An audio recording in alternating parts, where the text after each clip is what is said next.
तारिक अनवर साहब आपसे, member of parliament में है, आपकी पार्टी लीडर ऑपोजिशन है, मुसलमानों के मुद्दे पर आज तक नहीं बोलते हैं। मुसलमानों के नाम पर, सेकुलरिज्म के नाम पर हम वोट देते देते थक गए हैं, लेकिन आपकी तरफ से हमें क्या मिला, ये जवाब मांग रहा है और ये हम जवाब आपसे चाहते हैं और हम सवाल करते रहेंगे। आदाब, नमस्कार। आप देख रहे हैं मंथन टुडे। मैं हूं आपके साथ उज़मा। कटिहार की राजनीति में एक बार फिर सांसद तारिक अनवर को लेकर सवाल उठने लगे हैं। एआईएमआईएम के राष्ट्रीय प्रवक्ता आदिल हसन ने सांसद तारिक अनवर पर जनसंपर्क की कमी और कई अहम मुद्दों पर चुप्पी साधने का आरोप लगाया है। आदिल हसन ने कहा है कि 1977 से कटिहार की राजनीति से जुड़े और कई बार सांसद रहे तारिक अनवर आज तक क्षेत्र में कोई अस्थायी जनसंपर्क कार्यालय दिखाई नहीं देता। साथ ही उन्होंने ट्रिपल तलाक, वक्फ बोर्ड, सीए, एनआरसी और सीमांचल के विकास जैसे मुद्दों पर भी सांसद की भूमिका पर सवाल खड़ा किए हैं।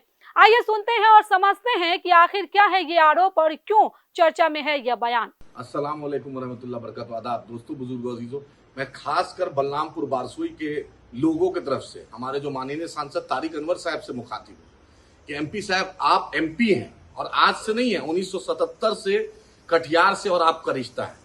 अल्हम्दुलिल्लाह आपने केंद्र में मंत्री भी बने और शरद पवार साहब के भी सबसे आंखों के तारा रहे। आज कांग्रेस में भी आप one of the most senior leader हैं। लेकिन हमारा ये एक मुतालबा है, एक गुजारिश है, एक रिक्वेस्ट है कि बलरामपुर बारसोई में एक भी आपका जनसंपर्क कार्यालय नहीं है। लोग भटक रहे हैं, किसके पास जाएंगे? कौन है एमपी का प्रतिनिधि जो आपके बिना, आपके बिहाफ में ऑफिस चला रहा है? कदवा में कौन है? परानपुर में कौन है? आजमनगर में कौन है? बरारी में कौन है? मनिहारी में कौन है? मनसाही में कौन है? कटिहार में कौन है? अरे पॉलिटिकल पार्टी का दफ्तर हो सकता है। जिस तरीके से दारुस्सलाम जो एमआईएम का हेडक्वार्टर है, बैरिस्टर असदुद्दीन ओवैसी साहब बैठते हैं, सातों एमएलए बैठते हैं, एमएलसी बैठते हैं, हमारा कॉर्पोरेटर बैठता है। उसके अलावा भी हर एमएलए का एक अपना ऑफिस है, हर कॉर्पोरेटर का ऑफिस है जिससे लोग राब्ता करें। लेकिन आप ही बतलाइए, आप एमपी हैं लेकिन आज तक एक भी कार्यालय आपका नहीं दिखता है, आपका रिप्रेजेंटेटिव नहीं दिखते हैं। बिजली की समस्या सबसे ज्यादा बलरामपुर बारसोई में है, कटिहार में है, प्राणपुर में है, बरारी में। मैंने पहले भी आपसे गुजारिश की थी कि चलिए एमडी जो बिजली के उनसे मिलेंगे, चलिए मंत्री से मिलेंगे, चलिए मुख्यमंत्री बिहार से मिलेंगे इस मुद्दे पर कि कटिहार को, पूर्णिया, अररिया, किशनगंज को, खासकर हमारा बलरामपुर बारसोई हो, कदवा हो, प्राणपुर हो, ये जो पूरा इलाका, इसमें बिजली इतना कम क्यों रहता है? हर जगह लोड शेडिंग है, वोल्टेज कम है। उसके बाद आप देखते हैं तार जर्जर हो रहा है, उस पर कुछ नहीं आप बोलते हैं। कभी तो आप मंत्री से मिलिए, बाहिन घाट पर कभी तो आप बोलिए, खुरादार घाट पे बोलिए, डमडोलिया बाजितपुर पे बोलिए, तारापुर पे बोलिए, जताहार पे बोलिए, बीटीआर मोड़ पे बोलिए, कुचिया मोड़ पे बोलिए, बोचामाड़ी पर बोलिए। किसी मुद्दे पर तो चलिए मंत्री क्या मिलने, मुख्यमंत्री क्या मिलने। हॉस्पिटल की स्थिति बद से बदतर है, कोई भी एडिशनल पीएससी उसमें डॉक्टर नहीं रहते, दवाओं की कमी है, एमआरआई मशीन नहीं है। आपका हेल्थ का सिस्टम कितना खराब है, उसमें सुधार होना चाहिए। ब्लॉक में घुसखोरी कितना है, म्यूटेशन के नाम पर, दूसरे के नाम पर कितनी धांधली होती है, आपको नहीं दिखता है। थाना में आप देखते हैं क्या स्थिति है, सड़कों का बद से बदतर हाल है। तो आखिर एमपी साहब, आम लोग जो दिल्ली बॉम्बे में हमारा परदेसी भाई है, जो पंजाब में है, जो हरियाणा में है, जो हिंदुस्तान के दूसरे शहरों में है, उसको जो दिक्कत होती है, किससे संपर्क करेगा? आप तो आते हैं, आपका टूर प्रोग्राम पीए लिख देता है, व्हाट्सएप फेसबुक पे दिख जाता है कि आप आए हैं, लेकिन एक संपर्क कार्यालय होना चाहिए ना एमपी साहब। हर विधानसभा में, हर ब्लॉक में जो लोग अपनी शिकायत, 77 से हमने आपको इज्जत दी है, 80 से लगातार आप जीत रहे हैं। केंद्र में मंत्री भी कटिहार के लोगों ने बना दिया। मुझ पर लोग इल्जाम लगाएंगे कि मैं चुनाव लड़ना चाह रहा हूं, ये चुनाव लड़ना, ये चुनाव का बात नहीं, आम लोगों की समस्या बता रहा हूं। मुझे जितना गाली देना है दीजिए, मुझे बैठ के आपकी पूरी टीम मुझे गाली दे, लेकिन ये सवाल मैं करता रहूंगा। तारिक अनवर साहब आपसे, मेंबर ऑफ पार्लियामेंट में है, आपकी पार्टी लीडर ऑपोजिशन है, मुसलमानों के मुद्दे पर आज तक नहीं बोलते हैं, मॉब लिंचिंग पर आज तक नहीं बोलते हैं। अभी पूर्णिया में एक होटल वाले के साथ ज्यादती हुई, आपने नहीं बोला। मजदूर हमारा प्रवासी मर जाता है, उसका कोई पूछने वाला नहीं रहता है। महाराष्ट्र में आप शरद पवार साहब के साथ रहे, कांग्रेस वहां लीडर ऑपोजिशन है, वहां कोई मदद नहीं मिलती है। दूसरे जगह पर आपके, हर जगह आपके चेले चपाटे एमपी है, कोई एमएलए है, आपसे जो जूनियर रहा है वो एमएलए रहा है, उसको मदद नहीं मिलती है।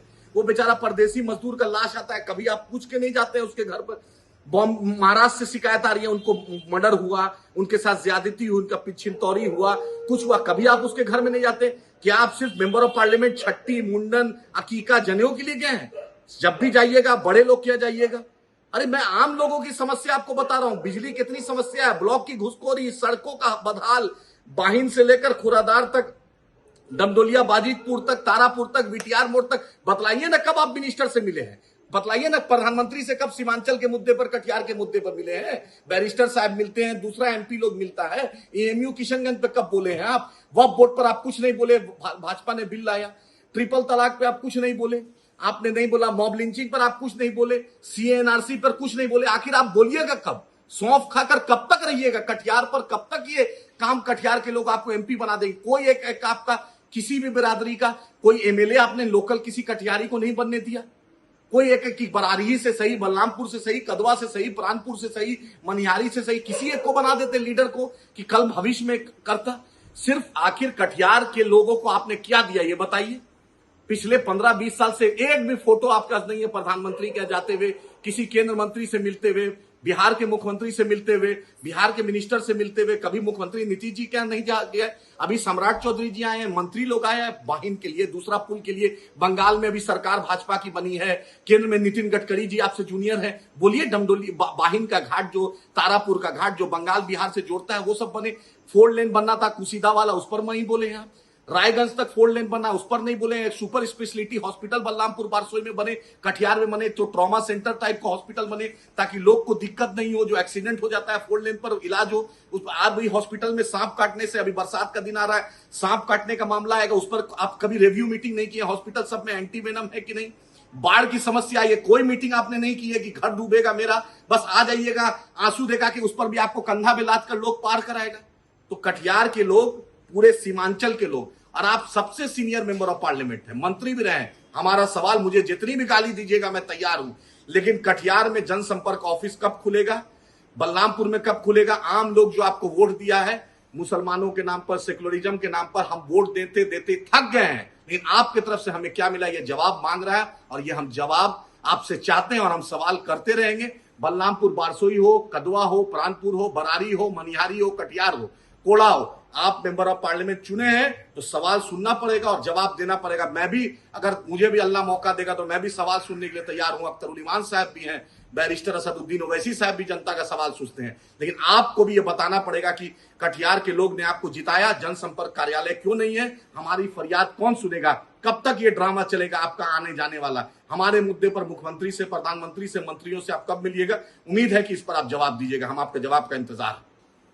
कटिहार संसदीय क्षेत्र के सांसद और कांग्रेस के वरिष्ठ नेता तारिक अनवर एक बार फिर राजनीतिक बहस के केंद्र में हैं। एआईएमआईएम के राष्ट्रीय प्रवक्ता आदिल हसन ने सीधे तौर पर सांसद तारिक अनवर को निशाने पर लेते हुए कहा है कि दशकों से राजनीति में सक्रिय रहने के बावजूद जनता और सांसद के बीच संवाद का कोई मजबूत माध्यम नजर नहीं आता। आदिल हसन का कहना है कि कटिहार जिले से लेकर बलरामपुर, बरसोई, कदवा और प्राणपुर तक कहीं भी सांसद का स्थायी जनसंपर्क कार्यालय दिखाई नहीं देता। ऐसे में आम लोगों को अपनी समस्याएं रखने के लिए कोई स्पष्ट व्यवस्था नहीं मिल पाती। एआईएमआईएम नेता ने यह भी आरोप लगाया है कि सीमांचल क्षेत्र लंबे समय से बाढ़, बेरोजगारी, शिक्षा, स्वास्थ्य और बुनियादी ढांचे जैसे समस्याओं से जूझ रहा है, लेकिन इन मुद्दों को संसद और राष्ट्रीय स्तर पर पर्याप्त मजबूती से नहीं उठाया गया। फिलहाल एआईएमआईएम के राष्ट्रीय प्रवक्ता आदिल हसन द्वारा उठाए गए इन सवालों ने कटिहार की राजनीति में नई बहस छेड़ दी है।